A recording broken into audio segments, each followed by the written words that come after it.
Il est polytechnicien et ingénieur civil des ponts et chaussées. Il avait présenté Démolition, c'était en 2021, un bilan sans concession sur l'état de la France. Il revient avec un retentissant République française, règne du fric aux éditions de Chiré et en vente sur la boutique de TV Liberté sur boutiquetvl.fr. Bernard Gantois, bonjour. Bonjour et bonjour à tous les téléspectateurs. Vous avez transformé la République française, RF, en un RF, règne du fric. Il en faut moins que cela pour se faire traiter de factieux par les temps qui courent. Oh ben je ne pense pas qu'il puisse y avoir de motifs à me traiter de factieux, parce que tout le livre démontre l'insoutenable vérité de son titre. Et pour bien montrer que c'est le résultat d'un long processus, en fait, ce livre est une histoire de l'argent depuis les temps anciens.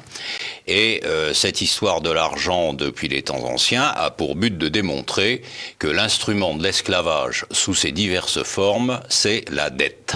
La dette. Dans un chapitre intitulé « Racines profondes », vous affirmez que de tout temps, la dette a constitué un moyen de pression, voire d'asservissement, d'esclavage des populations pauvres par les classes dominantes.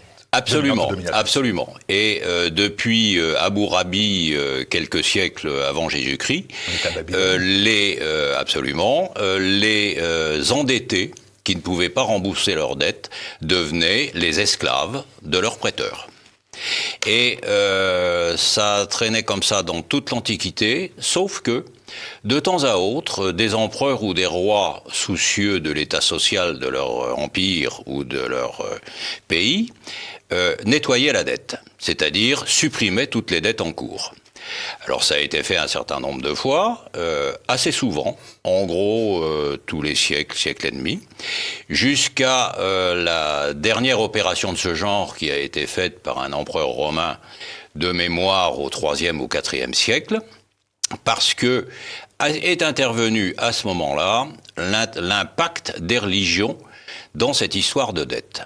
Et on ne peut pas parler de la dette sans voir la position des trois religions monothéistes vis-à-vis de la dette. Le judaïsme interdit l'usure ou le prêt à intérêt. Dans tout mon discours, l'usure et le prêt à intérêt sont synonymes. Du moins l'interdit à l'intérieur de la communauté, mais pas à l'extérieur. Le christianisme interdit totalement l'usure sous quelque forme que ce soit. Et l'islam interdit l'usure, mais d'une façon telle que des biais peuvent être trouvés, c'est ce qu'on appelle couramment de façon moderne la finance islamique. Alors, quand l'Empire romain a décidé d'autoriser la religion catholique, ipso facto, donc au IVe ou Ve siècle, l'usure est devenue interdite dans tout le champ couvert par la religion catholique. C'est-à-dire que l'usure est devenue interdite, grosso modo, jusqu'au XVe siècle. Et à ce moment-là est arrivée l'hérésie protestante. Luther n'est pas revenu sur l'interdiction de l'usure. Mais quelques dizaines d'années après Luther, Calvin, lui, au début du XVIe siècle, par sa théorie de la prédestination, a de fait aboli l'interdiction de l'usure. Donc l'Europe s'est trouvée divisée en deux parties, l'Europe catholique où l'interdiction de l'usure perdurait, et l'Europe calviniste qui est devenue l'Europe capitaliste et anglo-saxonne. Alors, quand la Révolution est arrivée en France, l'un des premiers décrets qu'ont pris les autorités républicaines, de mémoire, c'était en décembre 1789, a été de rétablir le prêt à intérêt, c'est-à-dire l'usure.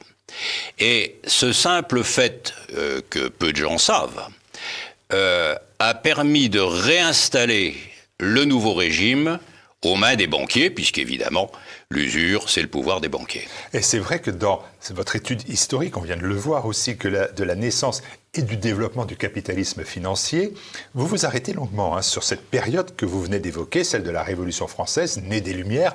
Et je vous cite, la Révolution, au-delà d'avoir inauguré le règne de l'argent, c'est ce que vous venez de nous Absolument. indiquer, a aussi lancé l'idée du mondialisme et du gouvernement unique de la planète. Alors, Ça, c'est évident. Et alors là, c'est une citation que je connais pratiquement par cœur. Il faut se référer à M. Anacharsis Clootz, qui était un hobro-prussien admirateur des Lumières, venu en France, nationalisé français, président du Club des Jacobins, ce qui est quand même un certificat de républicanisme, qui a écrit un bouquin qui s'appelle « La République universelle ». Et dans ce bouquin, il y a une phrase qui, à mon avis, est un socle majeur du mondialisme, qui est deux points la suivante. Je cite de mémoire, donc il y aura peut-être un petit défaut de wording. Un corps ne se détruit pas lui-même, et la seule façon de faire régner la paix sur le monde, c'est de constituer une nation unique. Fermez les guillemets.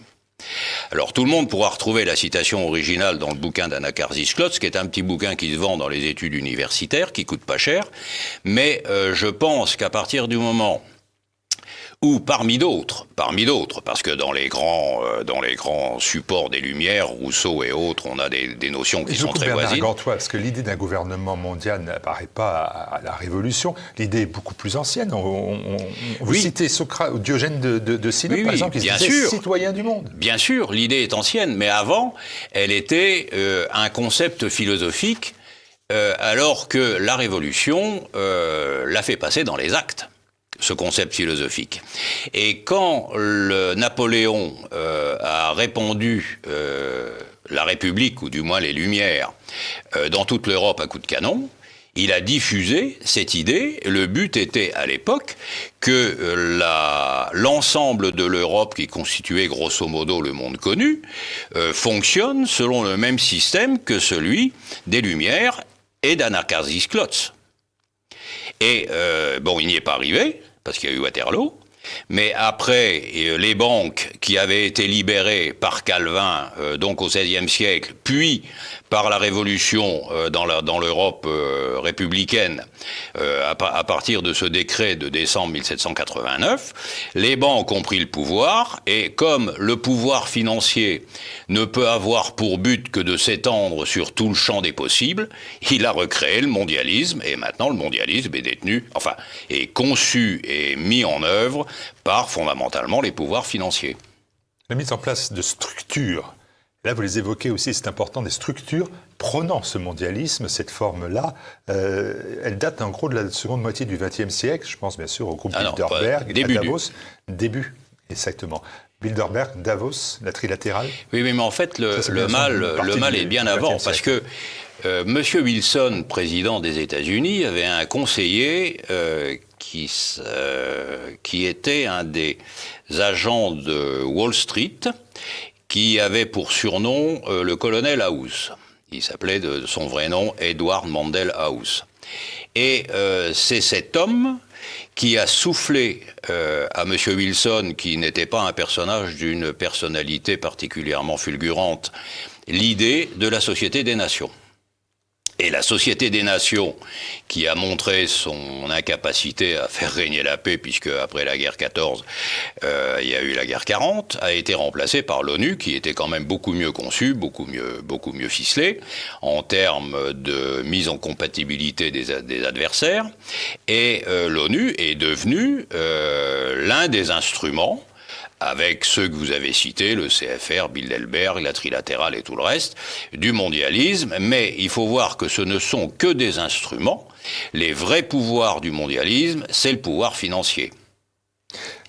Vous savez, quand on cite ces instruments-là, on dit, écoutez, oui, vous parlez Bilderberg, Davos, trilatéral. En fait, ce sont des cercles de réflexion, des cercles de travail. Et après tout, il ne faut pas leur donner plus d'importance que cela. Et vous dites un peu la même chose en disant, ce sont des instruments, ce sont des outils ou des... Attendez, avant de revenir sur ces sujets-là, je voudrais quand même revenir un peu sur la Révolution proprement dite. Il faut voir que la Révolution a été le plus grand hold-up de propriété qui a jamais existé en France. Parce que les deux grands propriétaires de biens, c'était la noblesse et l'Église, selon un système, le fameux système trilatéral, en quelque sorte, de Dumézil. Les nobles défendent la société, c'est le prix du sang. Le clergé structure la société, c'est l'esprit. Et les paysans ou les travailleurs entretiennent eux-mêmes et les deux autres. Ça, c'est la tradition millénaire.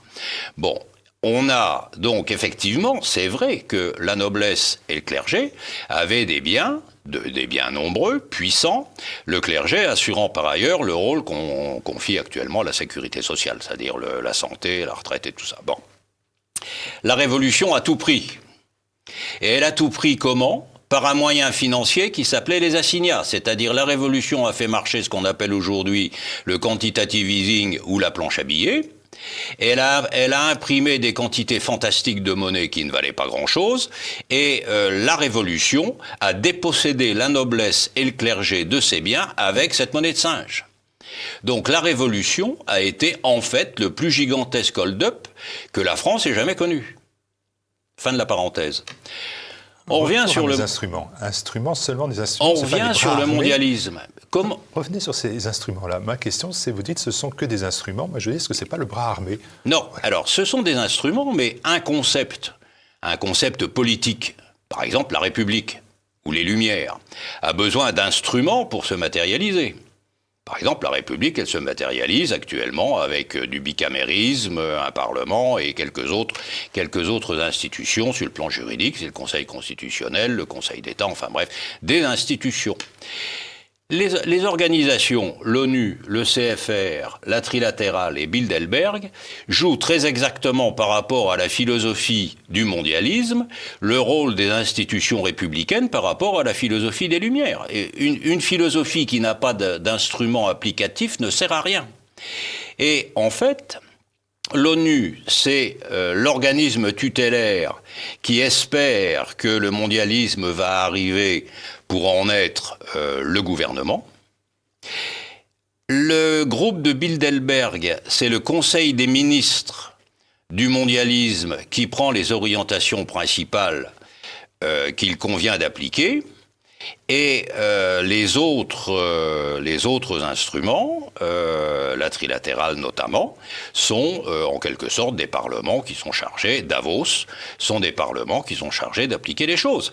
C'est pour ça, Bilderberg, l'ONU, c'est un secrétariat général et une quinzaine de personnes, puis après il y a l'administration bien sûr. Le CFR, ça doit être à tout casser quelques centaines de personnes. Davos, c'est open bar, puisqu'il suffit de payer 70 000 € pour pouvoir être invité. Donc, ça peut être quelques milliers de personnes. Et après, ça roule. Des sociétés de pensée pour la cuisine mondialiste, est-ce que leur rôle, et je vais être encore aussi provocateur, est-ce que leur rôle, c'est pas, comme ils le disent, d'apporter la paix, la sécurité, la prospérité, le bonheur? Vous dites leur rôle, c'est d'imposer un gouvernement mondial. Je suis tout à fait d'accord que le mondialisme va apporter la paix. Parce que le mondialisme, en termes politiques, s'il par malheur il aboutit à ses fins, ça sera 0,1% de la population de la planète réduite à 1 ou 2 milliards d'habitants par un certain nombre de moyens, puisque tout le monde dit qu'il y a trop de monde sur la Terre. Vous ne pouvez pas ouvrir un discours de M. Rockefeller, du secrétaire général des Nations Unies, ou de M. Morgan, de la banque, sans qu'ils disent qu'il y a trop de monde sur Terre. Bon. Donc, vous prenez une planète à 2 ou 3 milliards d'habitants, vous prenez 0,1% qui dirigent, qui sont les financiers, et le reste des esclaves. Pourquoi voulez-vous que des esclaves se rebiffent ? Tant qu'on leur donnera de quoi becqueter. Le rêve, c'est donc bien un gouvernement mondial, c'est vers cela qu'on a commencé. Le gouvernement mondial, un siècle après, on y est toujours. Le gouvernement mondial ne peut être qu'une dictature absolument désastreuse, dirigée par une petite caste de financiers, dirigeant une population rendue esclave, dont le travail permettra au groupe précédent d'assurer sa richesse et de contrôler surtout les gens du bas. Bernard Gantois, pour arriver au titre de votre ouvrage, quand même aussi parlons-en, vous évoquez les rapports entre la République française et l'argent. Ces rapports, on l'a bien compris, ont contribué à façonner l'histoire de notre pays depuis 1789 de manière très claire. Mais aujourd'hui, en 2023, vous commencez un examen. Et là, vous citez des cas très pratiques. On va en retenir deux parmi ceux que vous citez. Le premier, emblématique, c'est McKinsey. En quoi, d'ailleurs, est-il emblématique? Il est emblématique parce que McKinsey... Alors, dans les rapports entre la République et l'argent, j'y reviendrai à McKinsey après, bien sûr, il faut voir que la Troisième République, c'est-à-dire celle qui a suivi les monarchies du XIXe siècle, l'Empire étant considéré, le Deuxième Empire étant considéré comme une monarchie, donc la Troisième République a été quand même un concentré de scandales financiers, comme rarement on en a vu, et infiniment pire que ceux qu'on voit aujourd'hui. C'est dire. Alors, c'est dire. Alors, McKinsey, McKinsey, d'abord, est un instrument du mondialisme. C'est-à-dire, McKinsey opère dans tous les pays occidentaux. Et si on fait une carte des implantations de McKinsey et des implantations de l'OTAN, elles ne sont effectivement pas totalement superposables, mais il est quand même difficile de ne pas y voir une similitude. Bon, ça c'est le premier point. McKinsey est un instrument du mondialisme. En gros, c'est une annexe de Davos et du CFR. Seulement, il se présente d'une autre manière. Premier point. Deuxième point. En quoi a-t-on besoin d'embaucher McKinsey pour faire des études sur la France, alors qu'on a tous les ans 300 polytechniciens qui rentrent dans l'administration, 300 ou 250, je ne sais plus, centraliens qui font tourner la boutique, et on a un ENA où on apprend peut-être un peu autre chose qu'à faire des discours, et un Sciences Po dont tous les membres sont supposés connaître l'administration sans obligatoirement rentrer à l'ENA. Que vient foutre McKinsey au milieu de cette administration que la France est parfaitement capable de produire, et sous quel prétexte peut-on penser que McKinsey en sait plus sur la France que les gens qui y vivent, qui y habitent et qui y travaillent ? McKinsey n'a qu'un but, c'est de dézinguer l'administration française, et en plus ça coûte très cher. Alors McKinsey, je m'excuse, mais il faut vraiment... Alors, j'ajoute que la liste, il suffit d'aller sur Wikipédia pour voir la liste des scandales dans lesquels McKinsey est impliqué. De mémoire, il y en a 16 rien que dans Wikipédia. Et tous ceux qui sont curieux devraient aller voir, parce qu'on peut se demander comment un dirigeant d'un pays normalement constitué, par exemple la France, peut passer des contrats à une société qui traîne derrière elle comme un boulet des scandales de ce genre. C'est clair pour McKinsey. Exit McKinsey, enfin, exit, pas encore. Parmi les autres exemples... Non, c'est mon point de vue. Hein. C'est votre point de vue, mais il doit être très bien partagé, je pense. Parmi les autres exemples, en dehors du Covid-19, sur la crise sanitaire, parce que là aussi, c'est quelque chose que les téléspectateurs TVL comprennent bien, vous citez autre chose, ce qui s'appelle l'arme alimentaire. Ça mérite des explications. Alors, l'arme alimentaire, c'est... Kissinger disait, pour contrôler un pays, contrôler son énergie, mais pour contrôler sa population, contrôler sa nourriture.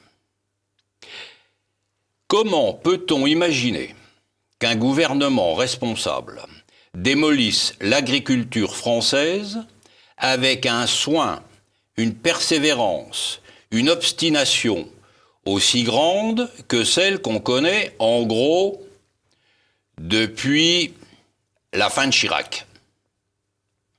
Alors que si vous allez en Suisse voir des amis suisses, la Suisse qui est quand même beaucoup moins bien placée que la France pour avoir une agriculture puissante, les agriculteurs suisses vivent très bien, ont des voitures normales comme les fonctionnaires suisses, et l'agriculture suisse se porte très bien, et elle est pratiquement autosuffisante.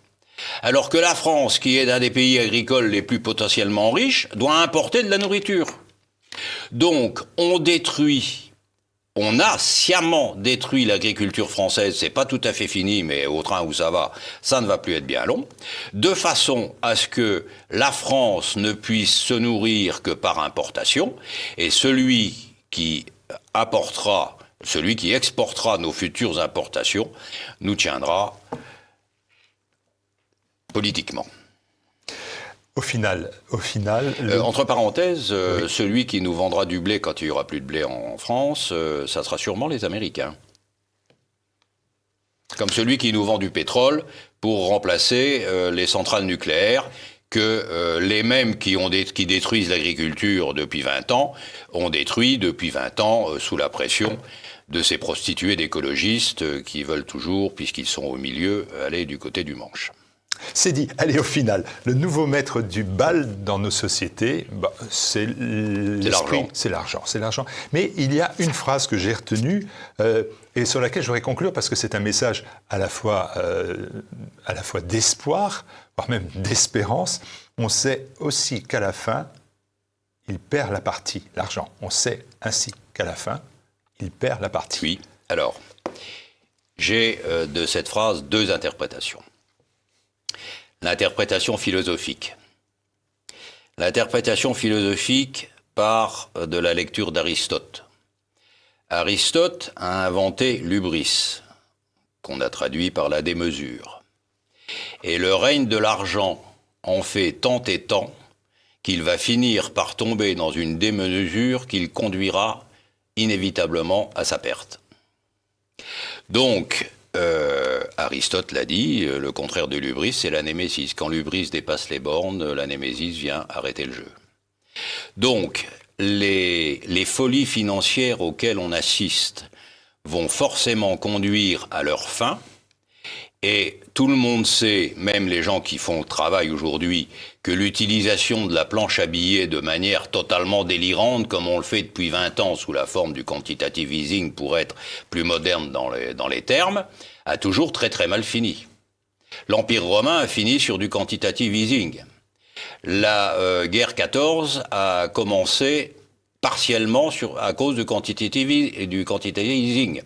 De même, la guerre 40. L'Allemagne a imprimé des billets, et puis il y avait eu 29 avant. 29, qu'est-ce que c'est? La crise de 29, on a libéré totalement les crédits, et puis un beau jour, Wall Street a dit on augmente les taux. 3 mois après, c'était l'effondrement et la crise. Donc, à la vitesse où on imprime de l'argent pour faire semblant d'avoir une politique économique, ça va finalement mal finir. Et quand j'entends des ministres expliquer qu'on va contrôler l'inflation au milieu de 2023, j'espère qu'ils pourraient avoir raison, mais je n'en crois pas le début du premier mot. Ça, c'est le premier aspect. Deuxième aspect, c'est Saint Matthieu qui, je ne sais plus dans quelle partie de son évangile, dit « On ne peut pas aimer Dieu et l'argent ». Parce que l'argent, c'est le diable. Et à la fin, tout le monde sait que le diable perd la partie. L'argent perd la partie, et les Français dans tout ça. Et les peuples. Le Français, il va en baver des ronds de chapeau jusqu'à ce que ça se termine. Et à mon avis, bon, je peux me tromper, je ne suis pas économiste, mais quand on connaîtra une inflation à 2 chiffres pendant 2 ou 3 ans de suite, là, on sera peut-être pas loin du némésis d'Aristote. Merci Bernard Gantois, toujours cette grande clarté, cette grande vision claire des choses. République française, reine du fric, c'est aux éditions de Chiré, je vous l'ai dit, c'est sur la boutique tvl.fr, boutique tvl en un seul mot.fr, ou directement sur le site tvl.fr en allant dans la rubrique boutique. Merci à vous, merci Bernard Gantois et bonne année. Et merci de l'écoute des auditeurs et bonne année 2023, mais attention, il y a quand même une qualité majeure, l'espérance.